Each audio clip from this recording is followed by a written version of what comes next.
మన దగ్గర అత్యంత భారతదేశంలోనే అత్యంత ప్రతిష్టాత్మకంగా ఏ రాష్ట్రం చేయనటువంటి ఒక అద్భుతమైనటువంటి అథెంటిక్ సర్వే నిన్న మొన్న జరిగింది అని చెప్పి మనం అనుకుంటున్నాం అధ్యక్ష. మరి ఈ సర్వేలో ఎస్సీలకు సంబంధించినటువంటి డాటా లెక్కలు ఎక్కువ ఉన్నాయి అధ్యక్ష. మరి ఈ ఆధారంగా ఎందుకు తీసుకుంటలేమో ఒకసారి నాకు అర్థం కాలేదు అధ్యక్ష. అంటే మనం చేసినటువంటి లెక్కల ఆధారంగా అంటే మన సర్వే మీద మనకి ఏమైనా డౌట్ ఉందా లేకపోతే ఇదే కరెక్ట్ అనుకుంటారా అనేది కొద్దిగా కన్ఫ్యూజన్ ఉంది అధ్యక్ష. మన దగ్గర ఉన్నటువంటి లెక్కల ప్రకారం తీసుకొని ఎస్సీ వర్గీకరణకు సంబంధించినటువంటిది ఇస్తే అప్పుడు బీసీ కులగణనకు సంబంధించింది కూడా కొంత మేము నమ్మాల్సి ఉంటుంది. ఇది ఎస్సీలకు మాత్రం 2011 లెక్కలు, బీసీలకు మాత్రం నిన్నమొన్న చేసిన సర్వే కులగణన అంటే మాత్రం కొంత డౌట్ఫుల్గా ఉండేటువంటి అవకాశం ఉంది అధ్యక్ష. ఇక రెండో అంశం ఏంటంటే అధ్యక్ష, మనం ఇప్పటిదాకా కులగణనకు సంబంధించినటువంటి అంశం కూడా మాట్లాడుకున్నాం కాబట్టి కులగణన విషయంలో కాంగ్రెస్ పార్టీ నాయకత్వం కానీ కాంగ్రెస్ పార్టీ ప్రభుత్వం కానీ చిత్తశుద్ధితోనే ముందుకు పోవాలని కూడా చెప్తా ఉన్నాం అధ్యక్ష. కానీ ప్రజాక్షేత్రంలో మాత్రం అనేకమైనటువంటి అనుమానాలకు తావొచ్చింది అధ్యక్ష.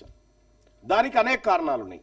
గతంలో కేసీఆర్ గారు చేసినటువంటి సమగ్ర కుటుంబ సర్వేలో 2014లో చేసినటువంటి సర్వే అది ఎంహెచ్ఆర్డి గవర్నమెంట్ వెబ్సైట్లో ఉంది. దాని ఆధారంగా కొంత విశ్లేషణలు జరిగినాయి. సో అది కాదనుకున్నప్పటికీ సరే బీసీల లెక్కనైతే లేదు, ఎస్సీ ఎస్టీల లెక్కనైతే 2011 జనాభా లెక్కలలో ఉంది. వాటితో ఇప్పుడున్నటువంటి లెక్కలు కంపేర్ చేస్తే ఈ పొంతన కలవట్లేదు అధ్యక్ష. సో మరి దానికి ఇప్పుడు విషయం ఏంటంటే 16 లక్షల మంది ఇందులో పాల్గొనలేదని చెప్తే అందులో 9 లక్షల చిల్లర దళితులే కనిపిస్తారు అధ్యక్ష. మరి ఇంకెవరైనా అనలిస్ట్కి ఎట్టైనా చేపించుకొని లేకపోతే రేపు పొద్దుగాల వాళ్ళు ఊరుకోరు. ఎందుకంటే పరిశాన్ అయితే అందులో అనేకమైనటువంటి లోపాలు కనిపిస్తా ఉన్నాయి నేను చూస్తూనే ఉంటే. మరి ప్రతిపక్షాలకు ఛాన్స్ ఇవ్వకుండా ఇంకేమైనా లోటుపాట్లు ఉంటే కూడా సరిదిద్దుకోవాలి. ఎందుకంటే పూర్తి స్థాయి లెక్కలు రాలేదు, ఇంకా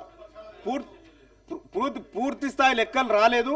అయితే కులాల వారీగా కూడా ఇక్కడ ఎస్సీలకు సంబంధించినటువంటి కుల వర్గీకరణలో ఇక్కడ ఒక చిన్న రెల్లి అనేటువంటి వాళ్ళు 3025 మంది ఉన్నారని, పాకి అని, మోటి అని, తోటి అని 947 మంది ఉన్నారు, అనాముకు 17 మంది ఉన్నారు ఈ రాష్ట్ర జనాభాలో. ఎట్లయితే కులాల వారీగా లెక్కలు ఉన్నాయో బీసీలకు సంబంధించినటువంటి కూడా కులాల వారీగా లెక్కలను ఈ సభ ముందు ప్రజల ముందు పెడితే అప్పుడు ఒక మనం చేసినటువంటి కార్యక్రమానికి ప్రజా ఆమోదం దొరుకుతుంది.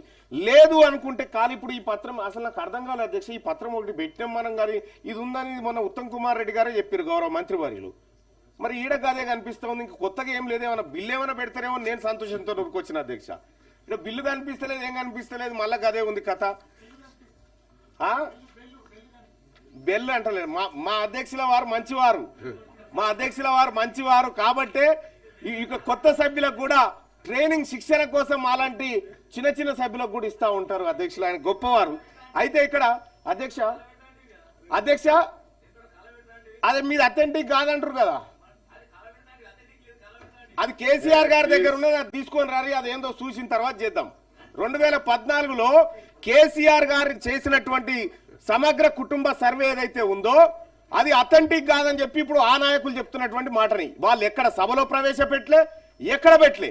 పైపెచ్చు 33% రిజర్వేషన్ బీసీలకు దక్కిన రిజర్వేషన్ 23% పట్టుకొచ్చి ఇవాళ తెలంగాణ రాష్ట్రంలో బీసీ జెడ్పీటీసీలు ఎస్టీ జెడ్పీటీసీల కంటే చాలా తక్కువ కిందికి తీసుకొచ్చినటువంటి మహనీయుల గురించి ఇప్పుడు నేనేం మాట్లాడాలి సార్? అందుకోసమే మాట్లాడాలనుకుంటే అధ్యక్ష రేపు ఈ చేసినటువంటి సర్వే మనసులో ఉన్నదే మాట్లాడుతున్నాం. ఎల్ఓపి గారు దయచేసి ఆయన మనసులో మీ మనసులో ఉంది, నేను మాట్లాడాలంటే ఎట్లా సార్?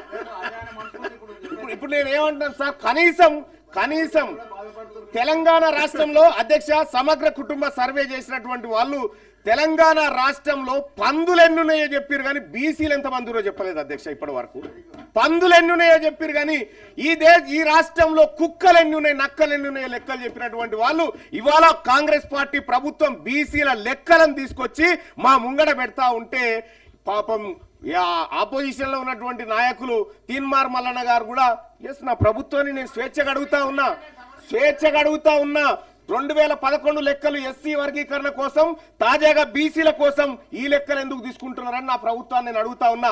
నా ప్రభుత్వానికే మనం చేసిన సర్వే మీద నమ్మకం ఉందా లేదా అనేటువంటి విషయాన్ని స్పష్టంగా అడుగుతా ఉన్నా. సరే ఇక్కడ మనం గమనించాల్సినటువంటి అంశాన్ని ఒకసారి చూస్తే అధ్యక్ష ఇవాళ బీసీలకు సంబంధించి కేవలం సర్వే చేసినాం, మా దగ్గర లెక్క ఉంది, ఆ లెక్క ఆధారంగా మేము చేసుకుంటూ పోతామంటే కుదరదు అధ్యక్ష. ఈ బీసీలో ఉన్నటువంటి దాదాపు 135 కులాల వారీగా లెక్క, గ్రామాల వారీగా లెక్క, వార్డుల వారీగా లెక్క మా ముందు ఉంచాల్సినటువంటి అవసరం ఉంది అధ్యక్ష. మనం కూడా ప్రభుత్వం కూడా ఏదైతే 3.1% ఏదో మిస్ అయింది, ఆ మిస్ అయింది కంప్లీట్ చేస్తేనే ఇది స్పష్టమైన దేశానికి ఆదర్శవంతమైన సర్వే అవుతుంది. అది వదిలిపెట్టినామంటే అది స్పష్టత లేదు, అది ఏమీ లేకుండా పోతుంది. కాబట్టి ఆ మిగతా వాటి కోసం కూడా రాష్ట్ర ప్రభుత్వం చర్యలు తీసుకోవాలి.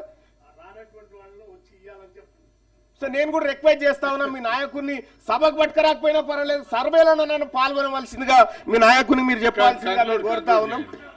సార్ అధ్యక్ష, ఫైనల్ గా ఒక మాట అధ్యక్ష కంక్లూడ్ చేస్తా.